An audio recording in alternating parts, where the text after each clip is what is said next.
Today was just a horrible day for the stock market anyway. And I'll tell you what, when there is darkness, there is a dawn. There are opportunities that emerge when the stock market goes down. And this is one of those months where, you kind of count your blessings.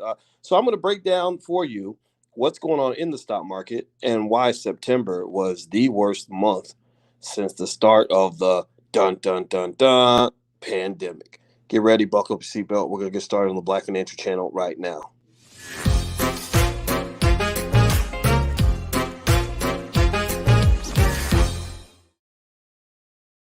Hey, what's going on, guys? Welcome to the Black Financial Channel. This is theblackfinancialchannel.com. My name is Dr. Boyce Watkins. I'm your friendly neighborhood finance professor. At the Black Financial Channel, we talk about black wealth and black economics every single day, and we do it from a black perspective. We are B1 up in this mug, and B1 means we are black first. That means that we are here to solve problems for the black community. Not that we hate anybody else. We just love ourselves way too much to have time to hate on anybody else. Also, B1 means that by the year 2070, Project 2070, our children will lead the world in economics, wealth building, asset acquisition. And then lastly, B1 means we understand we must be one in order to be successful. That means working together, building healthy relationships, finding ways to build things that will last into the future. So if you agree with that philosophy, please put a B1 in the chat, hashtag B1. Hello, Kendall and Divine and Marvis Rogers and Donald Haley. How y'all doing? Now, right now, my wife and I are in Atlanta. Shout out to ATL Shouty. And Atlanta is a beautiful city. Atlanta to me is just the future in terms of what's going to be big long term for black folks of all types. I landed in Atlanta airport. I saw a big gigantic lady with a bonnet on her head and some bunny slippers. I said, "Oh Lord, she got the bonnet and the bunny slippers. We must be in ATL." And so shout out to all the ladies who wear your bonnets and bunny slippers to the airport. I probably wouldn't want to date you, but I'm sure somebody would. Everybody, we love you anyway. And the thing about Atlanta that's beautiful is Atlanta is a reflection of everything that's good and bad and in between when it comes to black. We went down by Lenox Mall and Lenox Mall. Remember Lenox Mall in Trinidad James? Was it? He said some of them hipster that shopped at Lenox. I'm not gonna say the B word, but that's what he said. So Lenox Mall. I'm out here, right, and we see a whole bunch of stuff, a whole bunch of police cars and a bunch of commotion. And we asked the lady, we said, "What's going on out here?" And she said, "Oh, the BET Awards are coming." I said, "Oh shit, man! Hide your wife, hide your kids. It's about to be some shit up in this mug." So the BET Awards are in Atlanta this weekend, and but on the brighter side, there's so much intelligence and hope and prosperity in Atlanta. Brother Ben X, I ran into Brother Ben X in the airport. So Atlanta's just one of those beautiful places where you can just run into all kinds of extraordinary things black people are doing. But anyway, let me digress. Let me move back on. Let me move back to talking about the stock market. So how many of y'all lost money today? Give me a yes if you looked at your stock portfolio and got a little bit sad. Give me a yes if you lost money. A no if you made money. If you made money, say no, or let me know that you did well. If you did, I'm happy for you. Some of the day traders, y'all might have did okay because day trading can kind of create that volatility that's a little bit uncorrelated with the market. I'm not saying day trading is good though, because sometimes you'll lose money when everybody else is making money, and so don't get your hopes up too high. But yeah, right now the Dow is down by about 546 points. September has been the worst month since the start of the pandemic.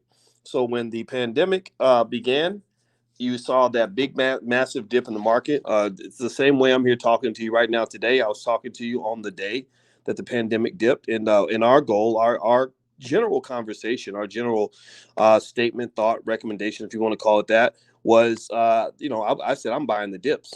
I'm buying the dips, and so a lot of money was made during this pandemic. A lot of great things have happened since the pandemic began for you financially. If you've been an investor, well, right now you're kind of seeing the September that's typical of Septembers. September tends to be a really terrible month for the stock market. So this September was no different. The Dow Jones Industrial Average dropped 486.8 points, or 1.59%. The broader S&P 500 was down 1.19% to about 4307.54.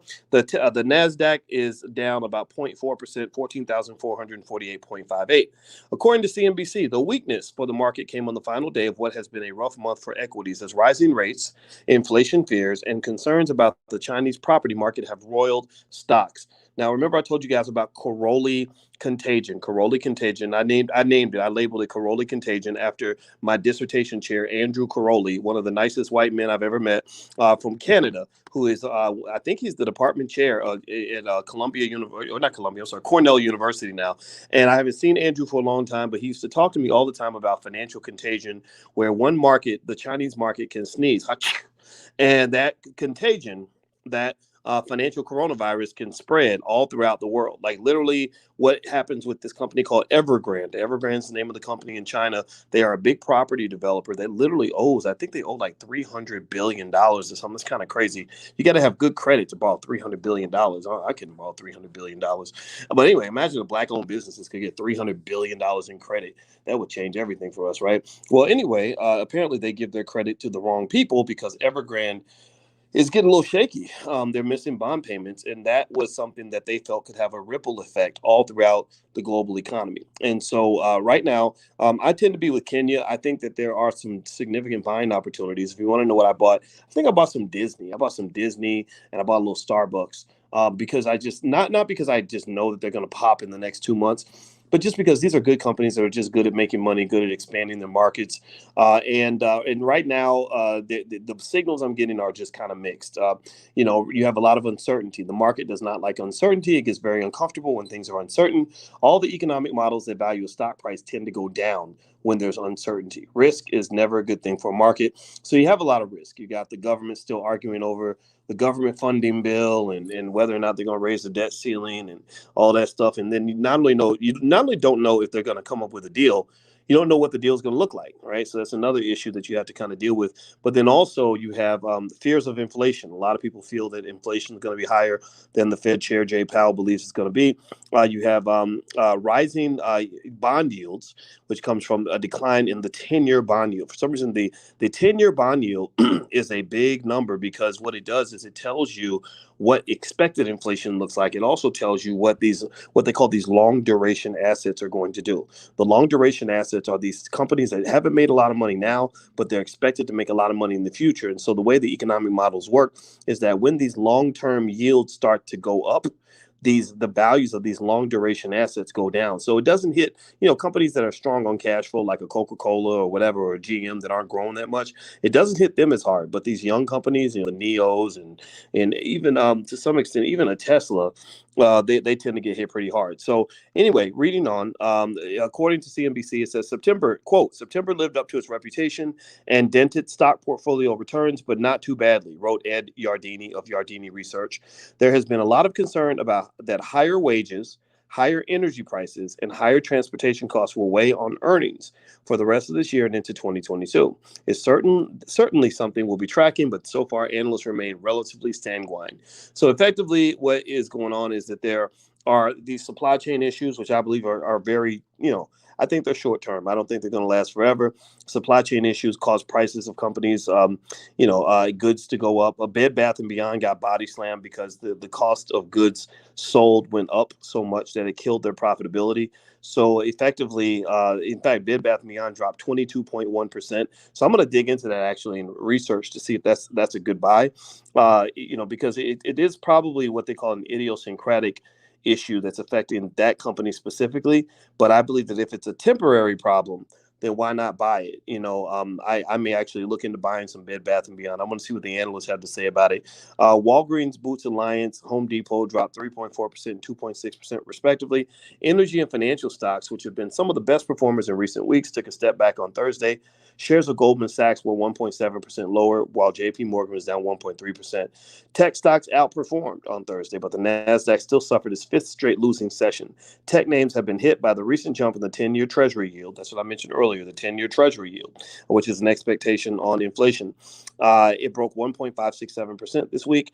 And so rising yields fueled by concerns over inflation and the Federal Reserve signals that it will soon begin winding down its pandemic-era asset purchase are seen as a negative for tech stocks because they make far-off future profits look less attractive to investors.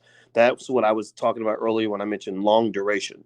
these companies that have money coming way down the line, what happens is the stock price is a reflection of not just the money you're making right now. It's a reflection of all the money they expect you to make long term. So it's just like dating somebody, right? Like, think about it like this. Imagine if you met a girl and she's the prettiest girl in the world. Like, when I met my wife, I saw her across a crowded room. She was the most beautiful woman I ever met. But I kind of, I was kind of friend zoned a little bit. She didn't friend zone me. I friend zoned myself. But she's the prettiest thing in the world, right? So let's say you meet like the prettiest girl in the world, and you go on like your first date, and you call your mother. You're like, oh my God, Mom, I met my wife. She's amazing. She wants to have 2 kids just like me. Her birthday is the same day as mine. All this other stuff, right? So you're really excited about this girl, right? So her stock price is really high in your head because she's awesome, right? Not because of what she's done, because you only known her for 2 days, but it's because of all the great things you think can happen, right? And some people do that. I've seen more so women than men, but sometimes men do it too. Where you ever see where somebody will build a whole future out in their head? Like, they'll literally start imagining like what your house is going to look like, what kind of car you're going to drive,